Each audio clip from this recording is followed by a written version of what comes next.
والكابتن محمد عباد طبعا. يعني وبعدين طبعا يعني حضرتك مع الاحترام طبعا الاهلي فريق كبير جدا ويقدر يكسب سموحه مليون مره، بس البنالتي مش بنالتي.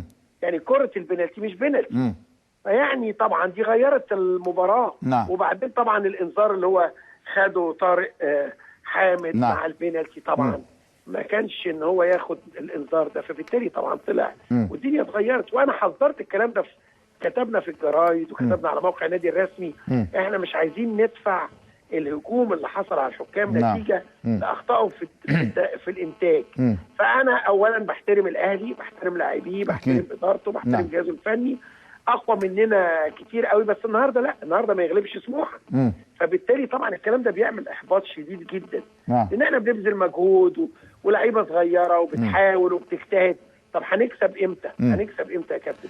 اما ينزل الكابتن وهم عايزين يردوا للاهلي اعتباره عشان التحكيم ظلموا ماتشين. ما ينفعش الاسبوع يدفع الثمن، ما ينفعش ابدا ان احنا ندفع الثمن. هل شايف انه كانت في ضغوط على الحكم اثناء المباراه نفسها لا انا لا بص، ما اقدرش اقول في ضغوط.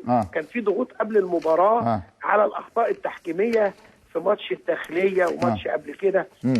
فعلا حصل اخطاء تحكيميه ادت لان الاهلي اتحسب عليه اهداف مش اهداف.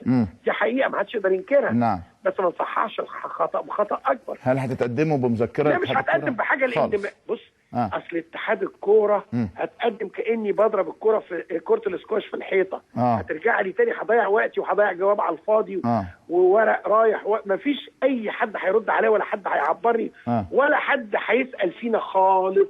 ده قدرنا يعني. قدرنا واحنا لازم نتعامل مع ذلك. بس يعني انا بنفس عن نفسي لان الواحد هيجي له انفجار بعد الشر مع ان الدكتور اسماعيل فايد